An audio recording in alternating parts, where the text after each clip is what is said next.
Hi, I'm Justin Moorman. And I'm Katie Thornton, and this is the Re-Education of Schools podcast, where we have open, honest conversations about how to better understand social-emotional learning, trauma-informed care, the whys behind student behavior, and how to help kids navigate it all as they go through school and life. All right, welcome back to our next episode, Leading a Trauma-Informed School. And we actually have James Moffett with us, another administrator. And I'm actually going to let you introduce him here in just a second. Okay. But just appreciate every time we have somebody else on that's kind of doing the work. We love everybody that we've talked to. It's always interesting, though, when you have people in that are actively in some of the positions, you know, that you are and that you've been in and that we're in. I think it's always helpful for people to hear from people that are kind of in the trenches of it, and able to work through some of that. So, Katie, I'm going to let you introduce him, and then we'll kind of get going. All right. Well, James, if you don't know, I introduced them by my version of your story. So this is my story for you. Yeah. So however much she gets wrong, just feel free to correct it once she lets you talk. Okay. So James Moffett is an elementary principal that is leading trauma-informed work in our school systems right now. James also owns a consulting company that has been influencing the work across the country with other folks. I think James has really made his name for himself in the trauma-informed community because of his heartfelt, realistic, and practical approach in terms of how this looks and feels in schools. James, you probably don't know this, but I was going to interview for my principalship job. And how I prepped for my interview is I had listened to a couple podcasts that you were on because you had such realistic, practical, like this is what it looks like in a school. I knew I wanted to lead a trauma-informed school. And I think you really have giving people such practical, realistic approaches on how to do that. So I should say thank you. I think you helped me land my first principal's job. So well, that's awesome. I did not know that. That's probably the biggest compliment you could give. So thank you for that. I appreciate it. Yeah. So welcome to the podcast. We're happy to have you here. I think the timing is absolutely perfect. Obviously, with both of us being elementary leadership positions, I think this is a good timing. A lot of people ask all the time, what does this look like in schools? And so I'm happy to have James here talking about what this can be. And do you just want to, before we jump in, give you a chance to kind of introduce yourself if some people maybe don't know, super brief highlight history of kind of your journey through education? Yeah, I mean, I can't do a better introduction than you did, but this is my 21st year in education. I spent 10 years as a classroom teacher. This is my 10th year as an elementary principal. I took a year off and did full-time consulting work. And I mean, I truly do love my job. I think it's a gift, and I'm honored that I get to do this work every single day and still be active in school and get to work with kids. And, you know, as we get ready to welcome new teachers this week and teachers back later in the week and start school in a couple weeks, that I just can honestly say that I truly, truly love the work that I get to do. That's awesome. Random question that we didn't send you ahead of time. So with you being off for a year and doing the consulting, what do you think anything changed for you when you came back after that year you were kind of off doing the consulting? Anything you learned specifically or that you kind of implemented differently?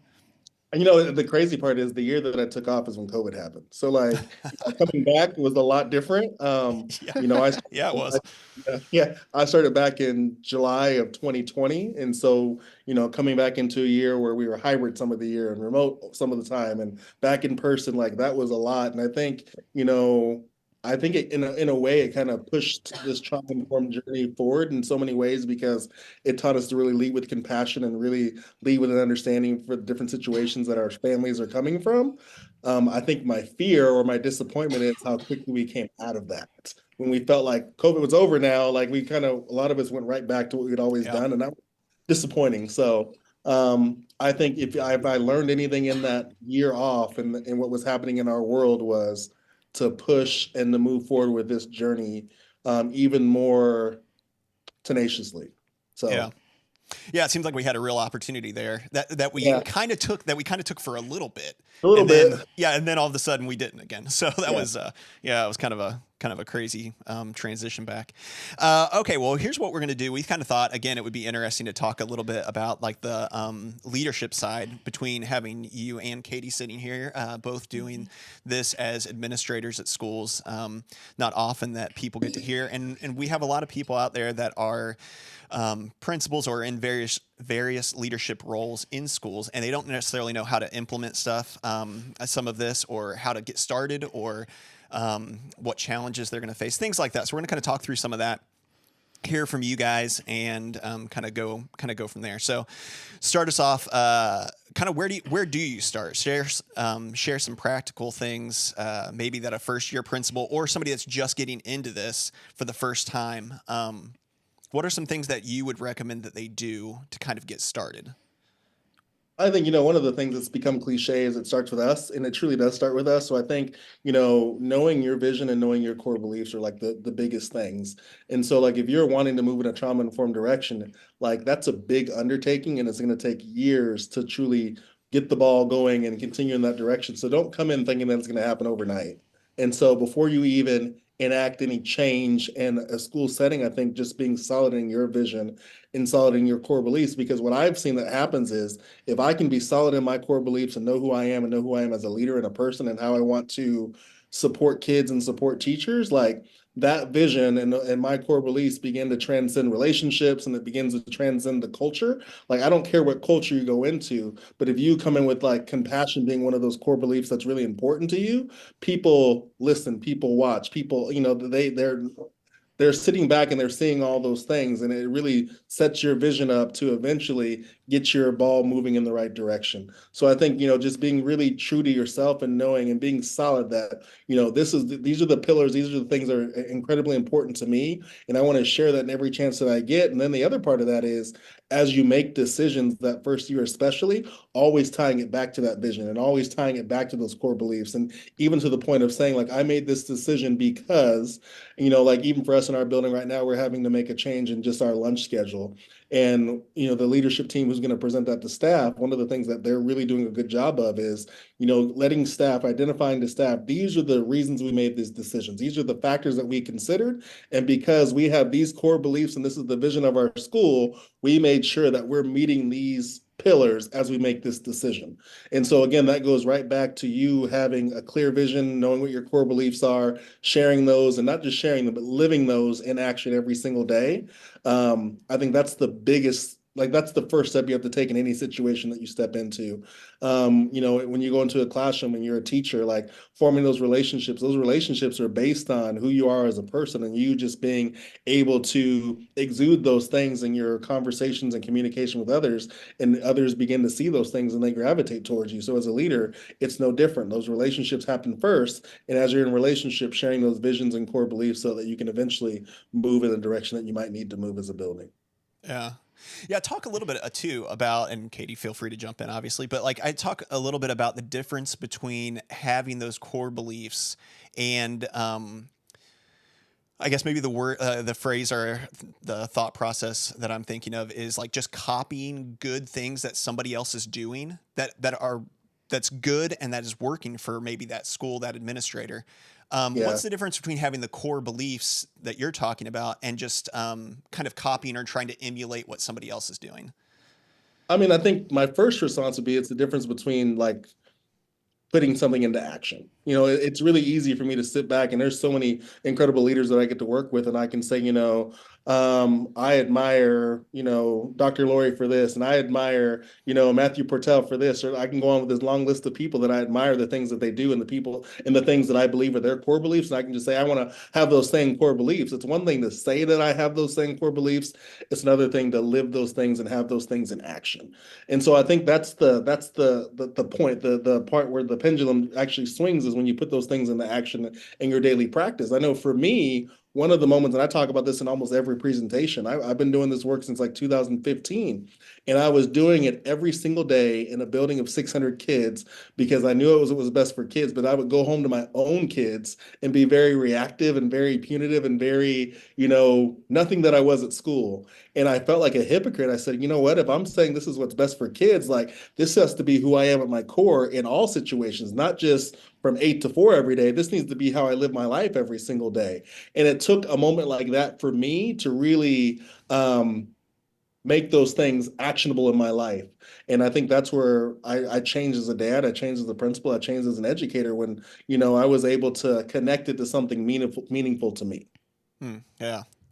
Yeah. What have you found? Not to put you on the spot, I guess, but like it's easy to want to copy right? I mean, Yeah. for you, right? It It could be comes easy to off. be like, hey, I've heard James talk and I want to copy what he Yeah. does. I often get like people will say, "Can you share?" I'm sure James gets this a lot. Can you share this? Whatever. I can, but it's gonna come off really unauthentic because this is like my style or my spin or my presentation style or the way I talk and PD and those kind of things. And if that's not who you are, you need to do your best version of it, right? And it doesn't come off super genuine. I couldn't agree with you more. I kind of wrote down the same thing, just really having that vision and then intentionally backing it up with all the things that you just said. One of the things I do every year, which I have found helpful, is I put a PD plan in place.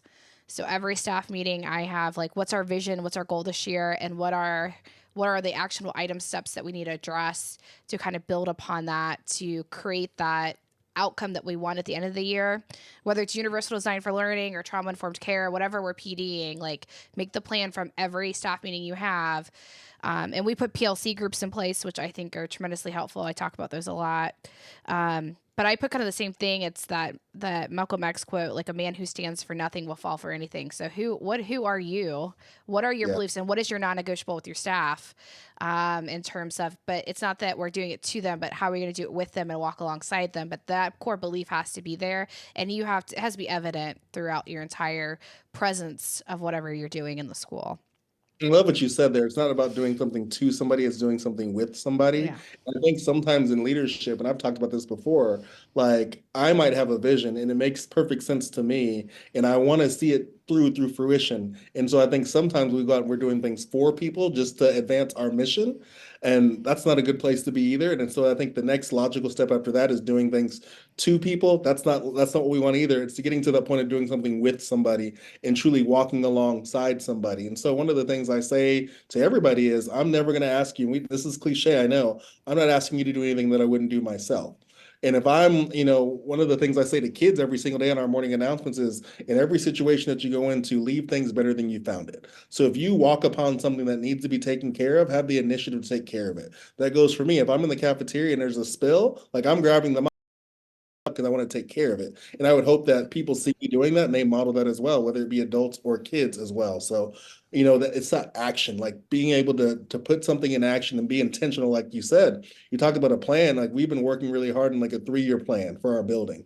And we kind of looked at 3 different areas, academic, culture, and leadership, but we're making goals underneath all 3 of those kind of umbrellas.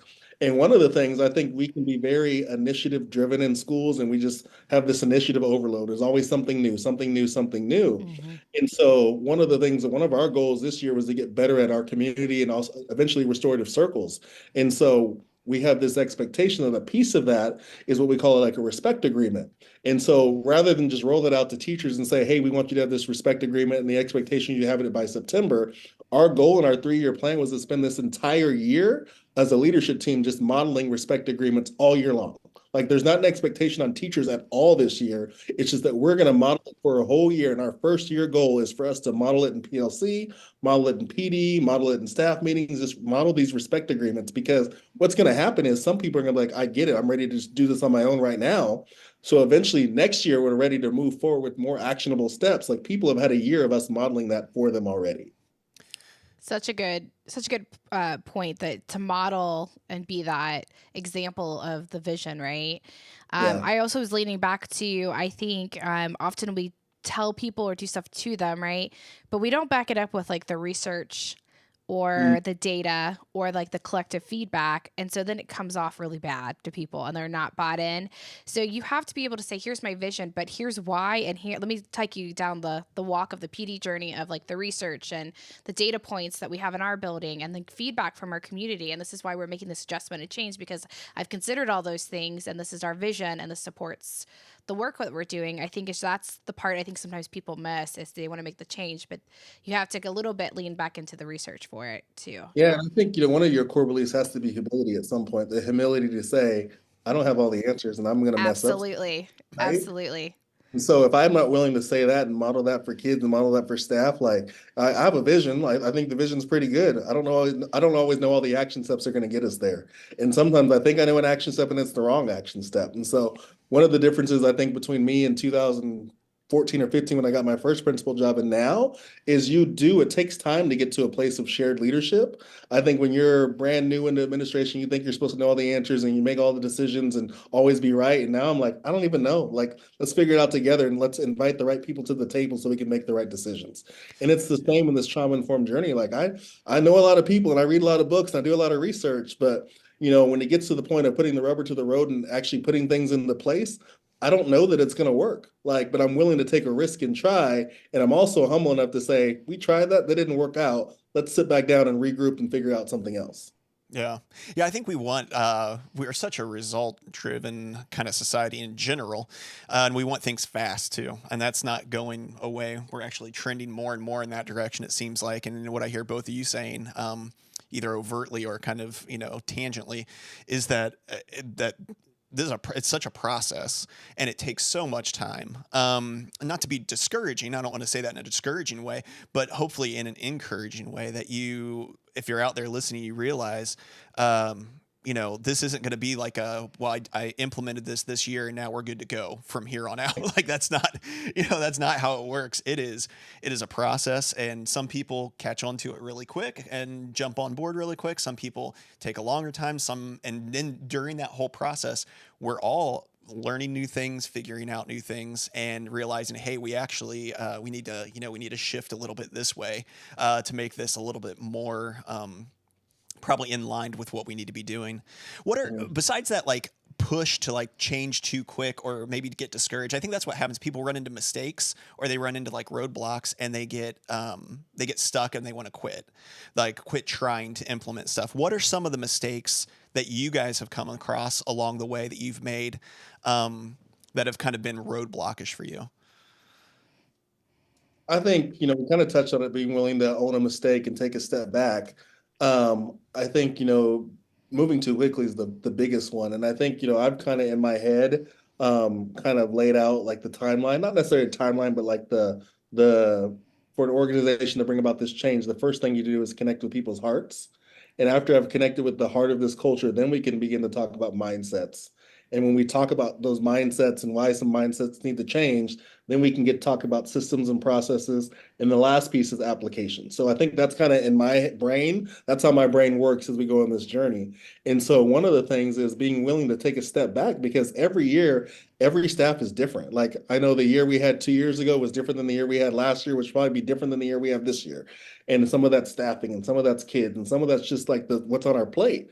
And so like if we have a really great year last year where I feel like we connected with everybody's hearts and then we worked on shifting mindsets, but then half of our staff is different this year, it's okay to go back to connecting with people on a heart level before we move forward in our work.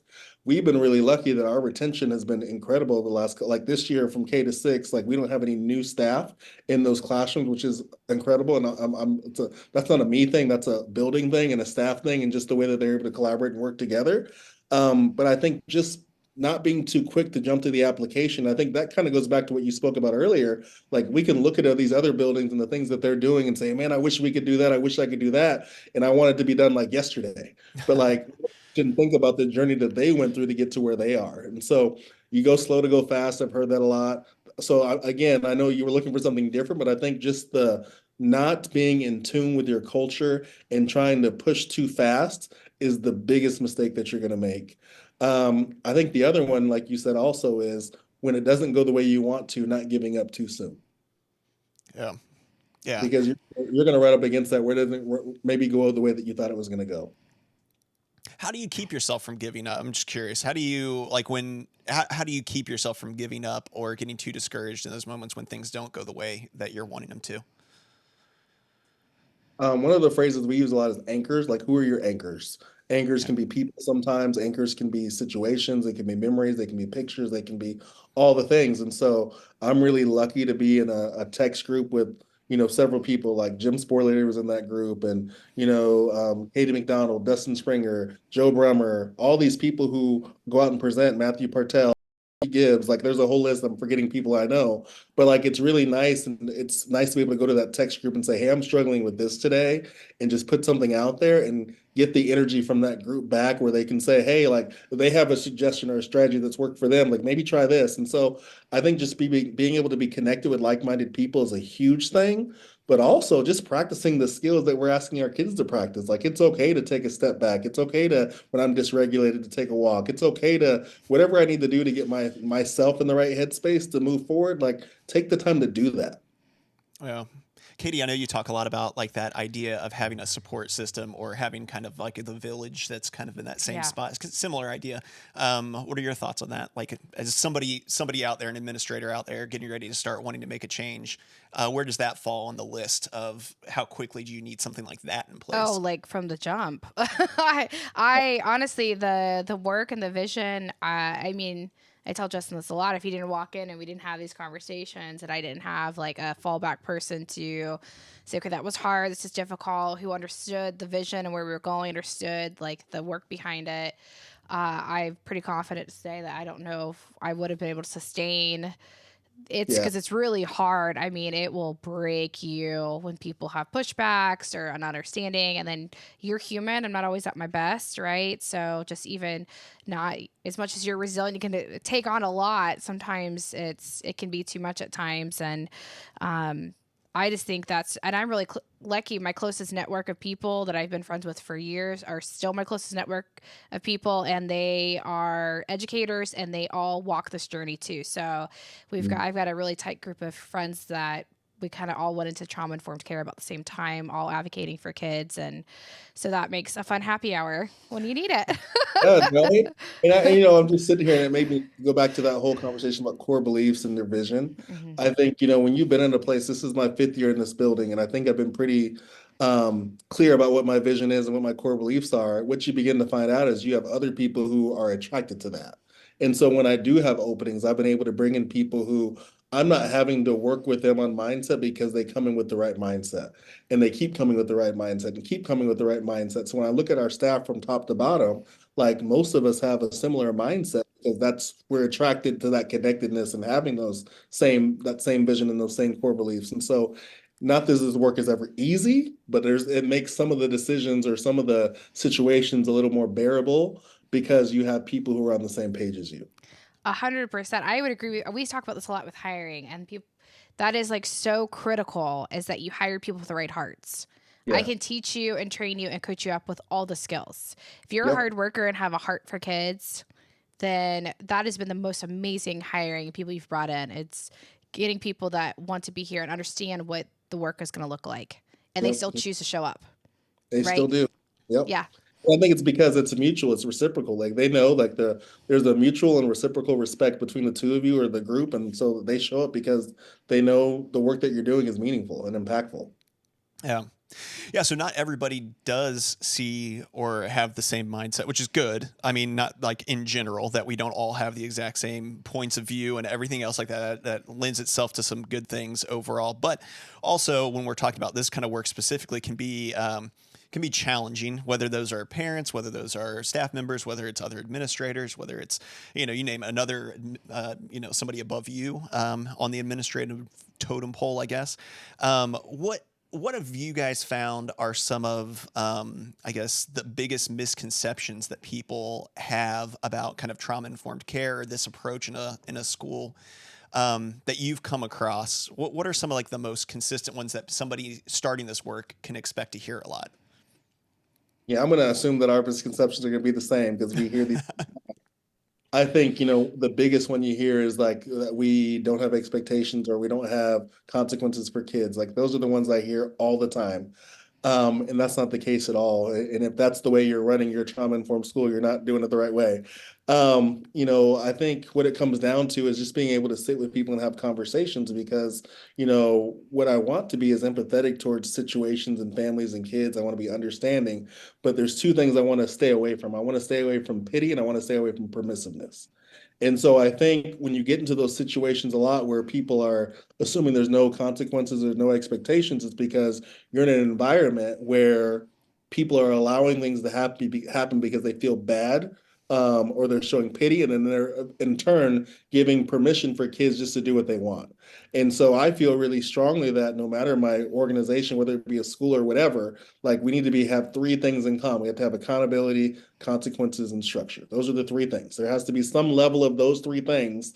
And what you don't want is to have one overpowering the other three. So trying to have some consistency in those three things. If I can have accountability, structure, and consequences, I'll be successful over time. Doesn't happen overnight, but over time. But when I allow permissiveness and pity to kind of erode the situation, that's where we get into trouble. How do you balance or how do you separate the definitions, I guess, of because with trauma informed care and just a lot of talk about the brain and science of the brain and stuff like that, the empathy comes up so frequently, and I think people can maybe I'm wrong on this, but I feel like people can maybe misconstrue the definitions of empathy and pity. How do you see those two things being different? That's a good question. I think in my mind, empathy is the initial, like, I'm working to understand your situation. And then at that point, you get to this fork in the road. What do I do with it now? Either I can give in and show pity because I feel bad about your situation, or I can be supportive and help you in the situation and walk alongside you as you're in this situation as well. That's kind of the breaking point. You're in that fork of the road between pity and also just action again, getting into action and being supportive. Yeah, that's good. What were you gonna add I to was that, just kid? going to add also to, I 100% on the same page with you. That's the biggest misconception we battle all the time. I also think that people struggle with, because old disciplinary practices we were shaming kids. So everybody knew. The kid was standing on the line, they're walking at recess, they're sitting out in the office. Everybody said, "Oh, I know what you did, and I know what your consequence is because I can see it happening," right? And I think we really try to handle kids with so much respect and dignity and respect privacy that really, if you're not involved, you're probably not going to know what the Yeah. outcome of, if you weren't on that team. Where before, I think disciplinary practices were so, look what you did. We're publicly stoning you in the middle of the school, right?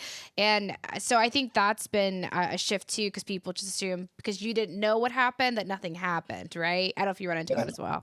I think that's a conversation I have with parents quite a bit. Like, well, Hmm. nothing happened to the other kid. And I think it's when you use that empathy in that situation and say, hey, like the respect I have for that student and their family in that situation is the same as the respect I would have for you. So if it was your student in that situation, I know I would not want to put them in a situation where they felt shame or they felt like everybody knew what was going on in their whatever consequence. So like, I think if you play it that way, I've had to play it that way with kids before too. We have conversations like, I know you feel like nothing happened to that child because you don't know, but understand that like I have the same type of conversation and I have the same respect, the same care, the same love for them that I do for you. So I just need you. And that goes back to your actions. Like over time, have your actions been consistent so that they know that when you make those statements, that's a true statement. I know that this person, because I know their heart, I know that they've looked into that situation and taken care of it. There's no question about that because I know that their actions up until now have shown me that. How do you build some of those? Because I mean, really, what you're saying is that's how you kind of move forward with pushback from any number of people. Is you fall back on that relationship piece, that connection that you already have with those people that you've put in ahead of time. Don't let me put words in your mouth. It just sounds like that's kind of what you're saying. Yeah, yeah, So yeah. how do you go about building that relationship with people, especially because you have so many different adults that you're having to interact with?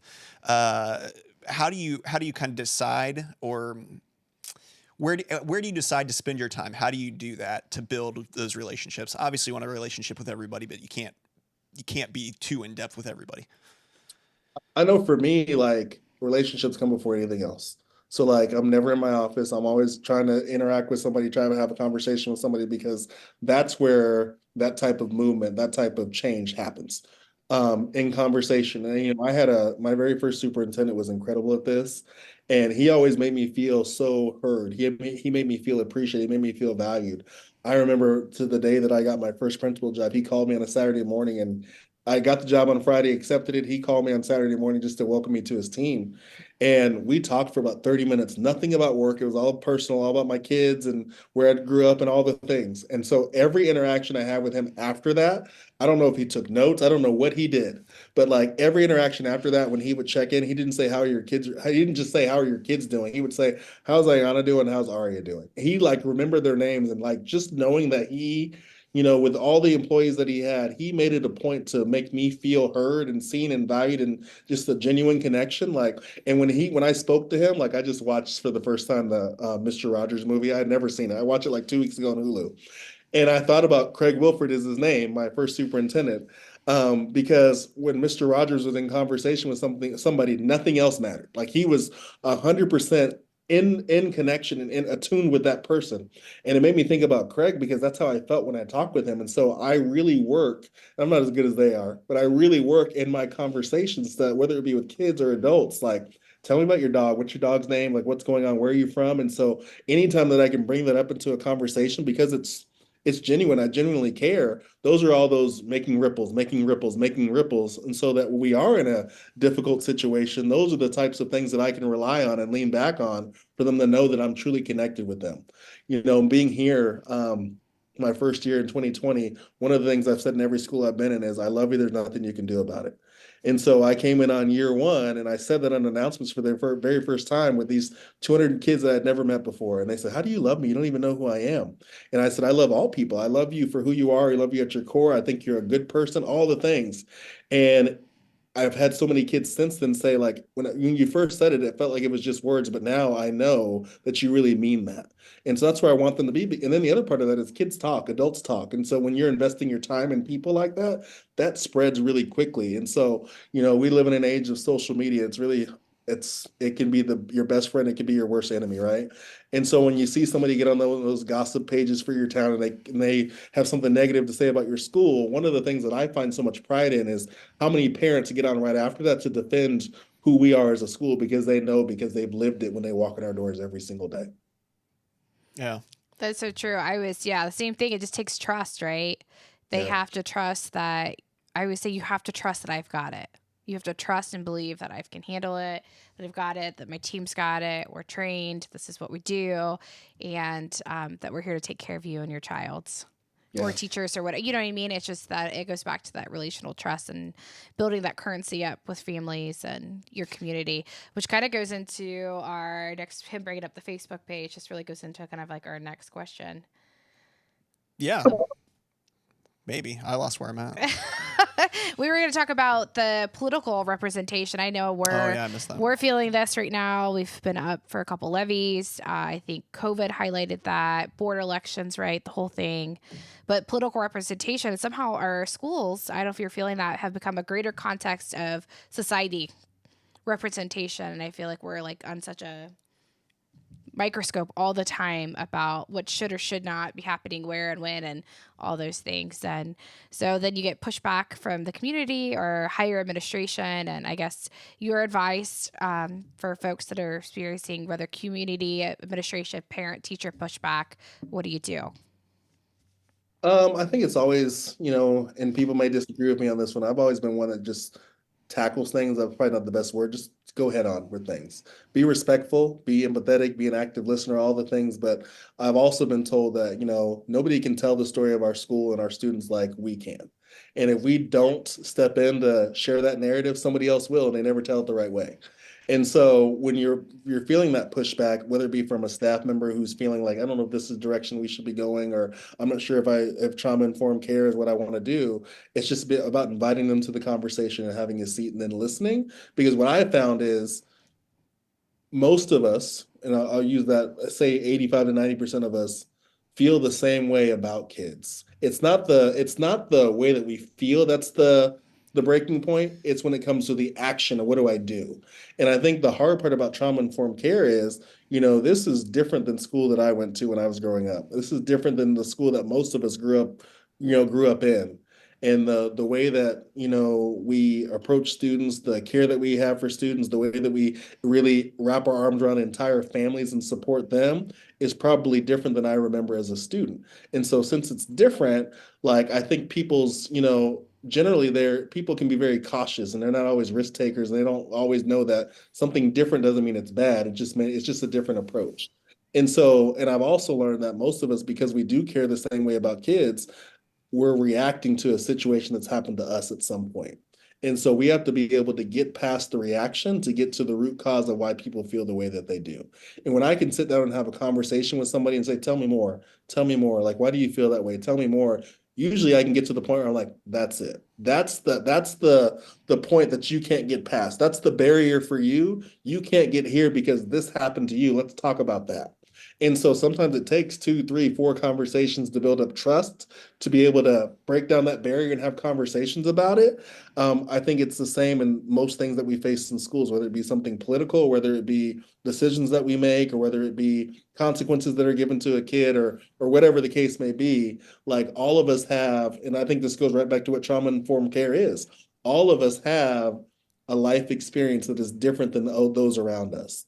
And the more I can learn about your life experience and understand why you think the way you think, or feel the way you feel, or react the way you react, if I can get to the root of that, that really helps us move forward with each other. That doesn't mean that we'll always agree in every situation, in every have the same answer for every question, but like, we'll have that mutual and reciprocal respect where we can have the conversation and hopefully move forward.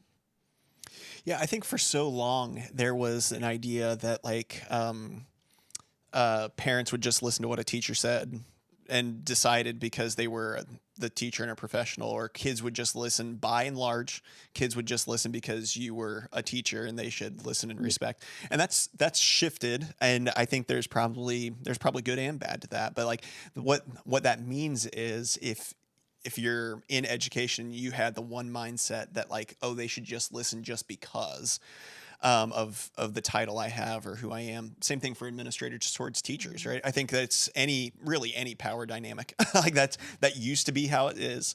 It's less that way now. More, it's going to keep being less that way. And that all that means is that relationships are so much more important, and they should have been important from the whole time through history anyway. They've always been important. It's just now we're seeing that in a kind of a different professional kind of aspect, I think. And the hard part about that is it all takes time. Like, you only have 24 hours in the day. I'm only at school for 8 hours with kids. Like, it all takes time. And so the example I can think of off the top of my head is the number of times I've sat down with a kid when they've hit somebody. And it's always the story I get is, well, my mom, my dad said if somebody hits me, I can hit them back. Okay, I hear that, right?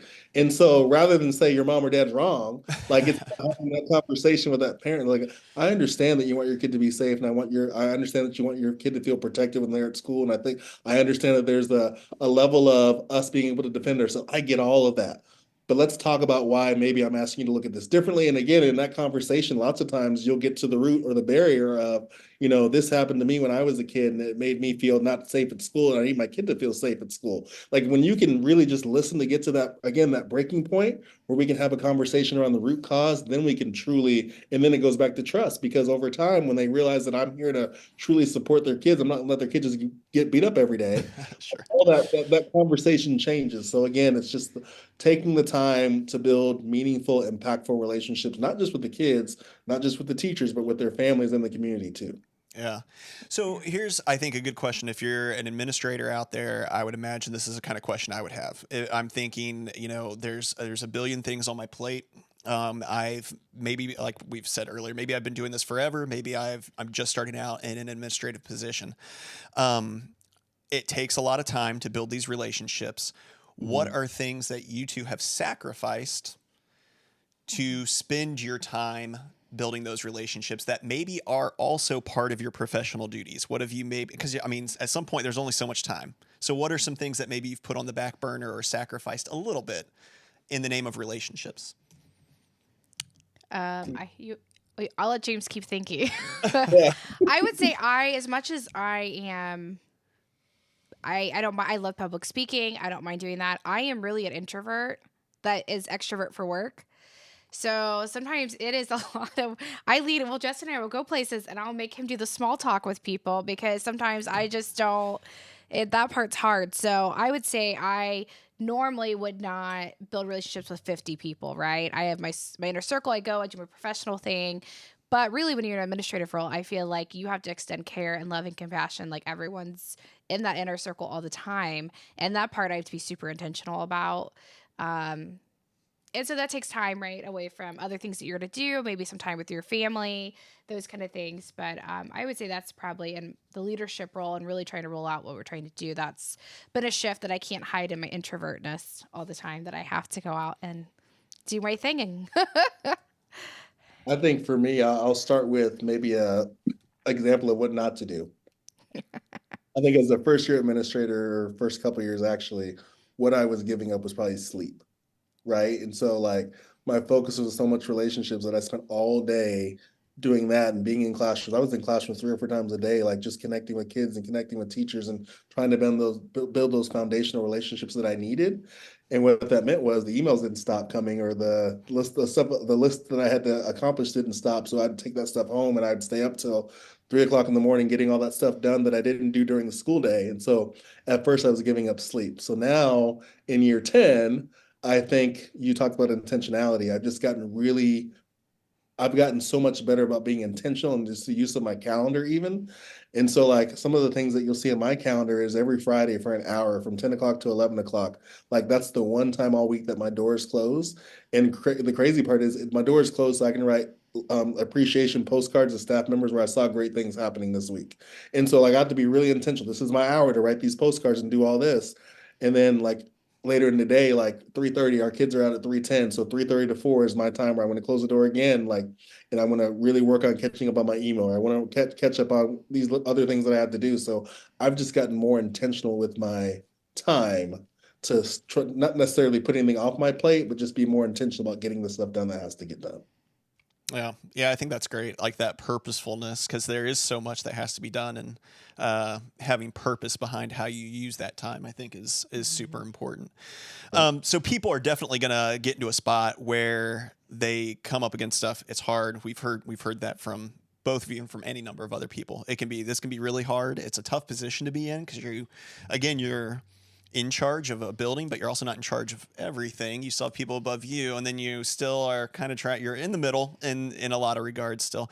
How do you just keep grounded and motivated? What would your advice to other administrators be to stay grounded and motivated? Be real, have fun. Like work is supposed to be fun. Um, and sometimes like the other day I made a video, an Olympic video, just something fun. It was silly. Like it was a Friday when many people were here. And like, a lot of times I remember back to when I was in school, like I didn't ever see my principal having fun. I never saw my teachers like interacting and just having a good time. And so creating situations where you and your staff get to do that together. And so we do little things like sometimes we call it Back It Up Friday. And so like I encourage staff members to back into their parking spots on Friday so they can get the heck out at the end of the day. Like it's just silly. Like, or sometimes we have like a brag bucket, like, hey, something you want to brag on from this week, just put it in the bucket. We just do lots of silly stuff like that. Like just it's fun. I know Matthew Partel, he does like in November, he does Pranksgiving, like where they can opt in to be part of Pranksgiving. And then like obviously there's some stipulations on what you can or you can't do, but just allowing kids and your staff to see you guys doing something fun. We have a bulletin board that we do in the hallway around Christmas time, and it's like a selfie challenge, and like it's the stuff like for teachers to take a selfie of themselves like in their funniest Christmas pajamas, take a selfie of this, and like we put it in the main hallway so when kids walk by, kids can see it too, and it's good for kids to see. Oh my God, my teacher did that! Like they weren't just they do fun stuff too, and so just finding time we talk about being intentional with the work, but being intentional about the fun and creating a culture where that's okay. Yeah, that's good. What about you, Katie? Yeah, I love that because I think we have a good time too. This would be fun. I know if I'm ever in Kansas, I'm stopping by. Yeah. I would say I've been really good about scheduling like self-care time, or if I'm going to go to a workout class and not make an excuse because I have something to do with the building, like making it my time. I think I've really done a good job about not emailing people at night or texting them at night. If I want them to take care of themselves and respect their boundaries and go have families and do all the things, then I need to not be emailing or texting them at night either. So Yeah. and I would say our building is amazing at that. I get very little text or emails during the summer, and I don't really get anything after 4 o'clock. I think that helps that I set the tone that I'm not emailing at night, so they feel like they need to email me back, or I'm requesting something of them at that time. So that has really helped. And I think we talked about the support system, being intentional about going out and having fun, the collective care events, those kind of things, and just really keeping a work-life balance. And we want that for our teachers. I know trauma-informed care is really about that holistic view of a human, and don't forget about that with yourself too. That this is a big part of our life, but our life. It was probably something Brene Brown. It sounds like a very Brene Brown thing, but like your life really starts when you walk in the door. That's your life. This job will go away. This is not going away. Your marriage, your kids, whatever that is, you're walking home to, they're with you forever. The job can come and go. So don't forget that part about it. So. Yeah. I think that's important. So one of the things we always end the podcast with is just asking or talking about if there's one thing you want people to walk away knowing from the conversation today. So we'll give you a minute to think about it. We'll answer first. Katie, what would one thing be that you want people to walk away knowing from this conversation? I would say I just really think if you're an administrator leading this work, find out who you are, figure that out, find your authentic delivery and purpose of this, and kind of be intentional about laying out a plan and finding your support system with that. I know James and I would both be happy to email people or give advice or structure or answer questions and those kind of things, but find out who you are and what that delivery of trauma-informed care looks like, and just really remember it's really at the end of the day about loving kids, and what does that look like for you, your school culture and climate. I like that you're just volunteering James to do stuff now, so that's good. James will email, it's fine. Yeah. I'm just going to see if I'll do that. I'll see if I can. Too, yeah. James is happy to donate to your organization, however much money you need. I think for me, I think one of the things is that slight difference that James talked about. I thought you did a great job of between pity and empathy. I think that's an important one for anybody that's working in trauma-informed care, because of one of the biggest misconceptions being that there are no, like you said, are no consequences, or that nothing's happening, that anything goes. The biggest thing that kills momentum of implementing this anywhere, mindset-wise, is when people fall on the pity side. And then people that are apprehensive already look at that and say, see, I told you, there's no expectations and there's no consequences for anybody's actions. So just be aware of that. Go back and listen to the part where he talks about the difference between empathy and pity. I thought that was great. That's a good one to walk away with. James, what about you? You've had your time. No, You're I think on it's the hot just seat. a reminder of to go slow to go fast. It really, for me, it was a reminder for myself as I think back to these teachers coming in on Thursday and getting to spend that time that I do with them. Like, I'm not gonna, solidify somebody's mindset in the 3 hours I have them on Thursday afternoon, right? But I can begin to, roll ripples and get people to hopefully collectively shift mindsets. It shouldn't be a thing where I'm doing it to them or for them. We talked about doing things with them, and like getting us to really think about, this is the way school was for us as kids. We know there's a better way. What does our mindset need to be so we can actually do better? And so collectively including them and shifting the mindsets of the building. I think that's where I don't know if we even talked about that, but as we talked about all the things we talked about, that really came to my head. Yeah, no, I think that's great. Well, we appreciate for all of you out there listening that you joined in this conversation. We thank you for that. Always appreciate you guys coming and listening and engaging with us in this way. If you're an administrator out there and this kind of resonated with you, we'd love to hear that. For first and foremost, B, share it with somebody else that's maybe trying to do this work. This is hard, and it's hard to start changing the direction of a school or making shifts in any kind of organization. And so just definitely share this with somebody. If you're a staff member and your principal's trying to get started in this work, share it. If you're a staff member and your administrators like trauma-informed care means that anything goes. It's another great one to share with them so they can listen to some administrators who are doing it, and to maybe put some of those misconceptions to rest. Like it, share it. We always appreciate the reviews. James, thank you so much for joining us, man. We really appreciate it. And James, if people want to get in touch, say, hey, we'd love to have James Moffett come down to our organization or just connect with you, what's the best way for people to do that? Yeah, the quickest way is probably just to go to I have a Facebook page for my business. It's just JM as in James Moffett Educational Consulting. So you can like that page and message me there. It actually has my number. You can text me, call me. I don't really care. Whatever works for you. Yeah, that's probably the quickest way to get a hold of me. Yeah. All right. Good luck to everybody getting ready to intentionally start their school year. By the time this comes out, I'm sure people are in their school year. But hopefully it's been a good start if this is when you're listening to it after the school year started. And let's all go out there and let's do the work. Let's do the work one more year.